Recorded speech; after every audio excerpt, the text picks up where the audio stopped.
आज मैं कोई आरोप लगाने नहीं आया हूं। आज मैं किसी धर्म को गाली देने नहीं आया हूं। आज मैं किसी समुदाय को नीचा दिखाने नहीं आया हूं। आज मैं सिर्फ एक सवाल पूछने आया हूं। सवाल इंसानियत का, सवाल ईमानदारी का, सवाल दोहरी नीति का।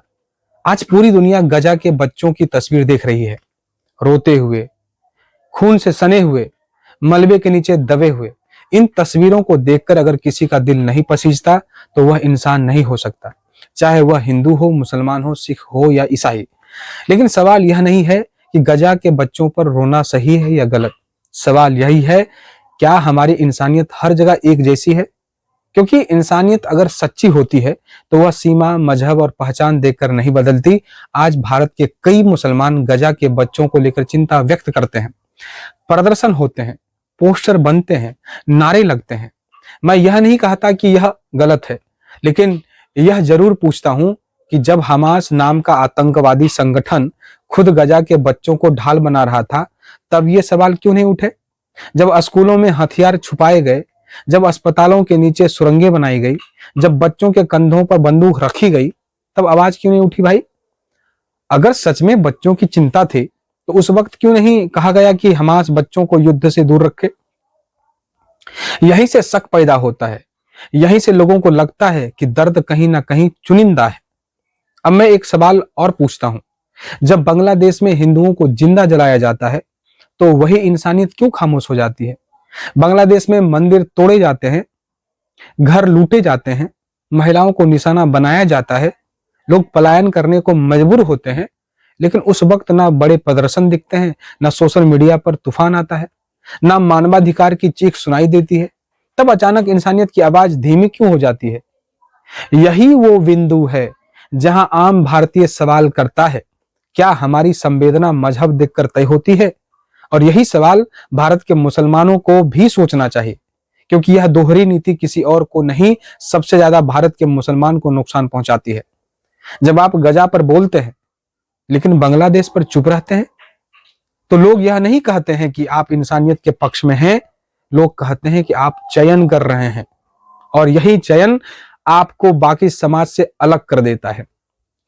अब यहां एक बात बहुत साफ समझनी होगी, आतंकवाद का कोई धर्म नहीं होता है, नहीं, गलत बात है। आतंकवादी आतंकवादी होता है। हमास अगर बच्चों का इस्तेमाल करता है तो वह अपराधी है, भले वह किसी भी मजहब का नाम लेकर करे। कट्टरपंथ अगर इस्लाम के नाम पर हिंसा फैलाता है तो वह इस्लाम का प्रतिनिधि करता है, बल्कि वह इस्लाम को बदनाम करने की कोशिश करता है, लेकिन इस्लाम भी यही सिखाता है। समझ रहे हैं?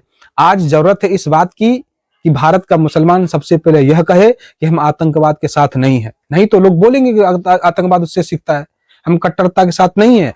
हम हर मासूम के साथ हैं, चाहे वह मासूम गजा में हो या बांग्लादेश में या भारत में। यही वह स्टैंड है जो भारतीय मुसलमान को मजबूत करेगा, नहीं तो उसको बदनाम करेगा।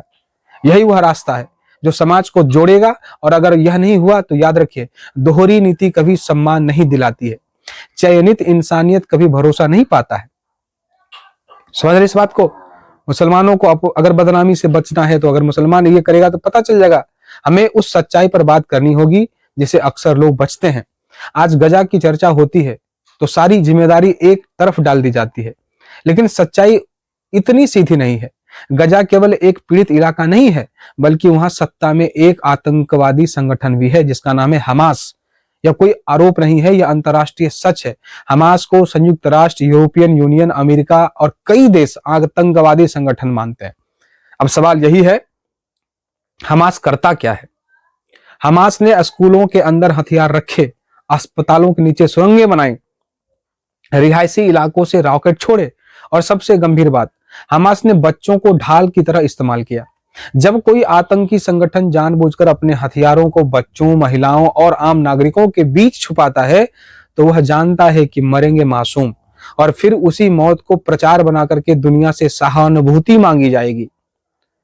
अब यहां एक कठिन सवाल है कि अगर सच में बच्चों की चिंता है तो हमास से सवाल क्यों नहीं पूछे गए?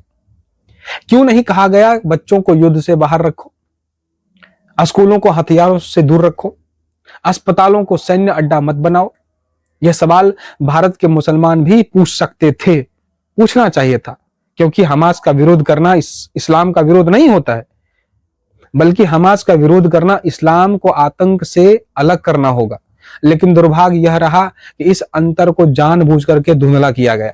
अब जरा इस्लाम और कट्टरपंथ को समझिए। इस्लाम एक कट्टरपंथ धर्म है। बहुत सारे लोग बोलते हैं कट्टर इस्लामवाद एक राजनीतिक आतंकवादी विचारधारा है। दोनों एक नहीं है, लेकिन जब कट्टरपंथ के खिलाफ खुलकर आवाज नहीं उठती तो आम लोग दोनों को एक समझ बैठते हैं, और इसका नुकसान सबसे ज्यादा आम मुसलमान को होता है।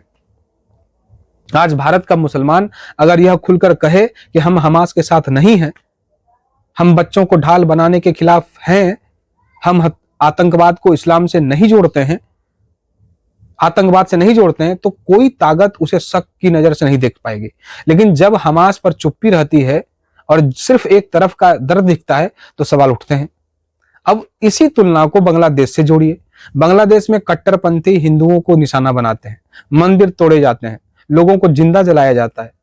यह भी उतना ही बड़ा मानवाधिकार अपराध है जितना गजा में किसी बच्चे की मौत। लेकिन यहां वह ना पोस्टर दिखते हैं, ना नारे लगते हैं, ना अंतर्राष्ट्रीय आक्रोश दिखाई देता है। यही असंतुलन लोगों को परेशान करता है, और यही असंतुलन भारत के मुसलमान की छवि को नुकसान पहुंचाता है, चाहे वह मुसलमान कितना ही अच्छा क्यों ना हो। अब यहां एक बात बहुत साफ कहनी होगी, आतंकवाद को धर्म से जोड़ना मेरे हिसाब से गलत है, लेकिन आतंकवाद पर चुप रहना भी तो उतना ही गलत है। अगर आतंक हिंदू के नाम पर हो तो उसका विरोध होना चाहिए, अगर आतंकवादी मुसलमान के नाम पर हो तो उसका भी विरोध होना चाहिए। यही सच्चा सेकुलरिज्म होना चाहिए, यही सच्चा इंसानियत होना चाहिए। भारत का मुसलमान अगर इस लाइन को साफ पकड़ ले तो ना कोई उसे बदनाम कर पाएगा, ना कोई उसे अलग थलग कर पाएगा, क्योंकि भारत की आत्मा कट्टरता में नहीं, भारत की आत्मा संतुलन, साहस और सच में है। अब जरा उस सच की बात करते हैं जिस पर बोलना बहुत कम लोग चाहते हैं।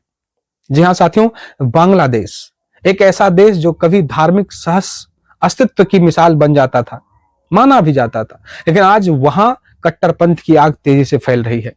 बांग्लादेश में हिंदू कोई बाहरी नहीं है, वो वहीं के नागरिक है, वो वहीं के मिट्टी में पैदा हुए, उसी मिट्टी में पले बढ़े।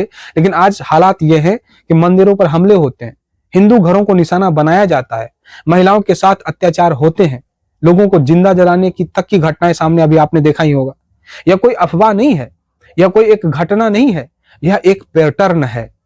अब सवाल उठता है कि जब बांग्लादेश में हिंदुओं के साथ यह सब होता है तो वही संवेदना क्यों नहीं दिखाई पड़ती है भाई मुसलमानों के अंदर, जो गजा के लिए दिखाई पड़ती थी या दिखाई जाती थी? क्या बांग्लादेश में या बांग्लादेश के हिंदू कम इंसान है क्या? क्या उनकी जान की कीमत नहीं है क्या? या फिर इंसानियत का पैमाना मजहब देकर के तय होता है? यहीं से आम भारतीय लोगों के मन में करवाहट पैदा होती है, और यहीं से भारत के मुसलमान को नुकसान शुरू होता है बिना उसकी गलती के भी। अब मैं यहां एक बहुत जरूरी बात कहना चाहूंगा, यह लड़ाई हिंदू बनाम मुसलमान की नहीं है, यह लड़ाई इंसानियत बनाम कट्टरपंथ की है। लेकिन जब कट्टरपंथ मुसलमान के नाम पर दूसरों को मारता है और उस पर जब मुसलमानों की ही चुप्पी होती है तो आम लोग सवाल पूछते हैं। यह सवाल नफरत से नहीं, डर और असमंजस से पैदा होता है।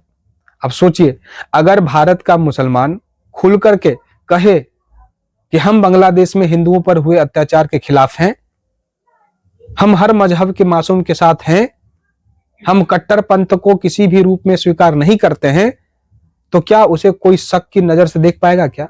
मेरे हिसाब से तो नहीं, बल्कि तब वही मुसलमान भारत का सबसे मजबूत आवाज बन जाएगा।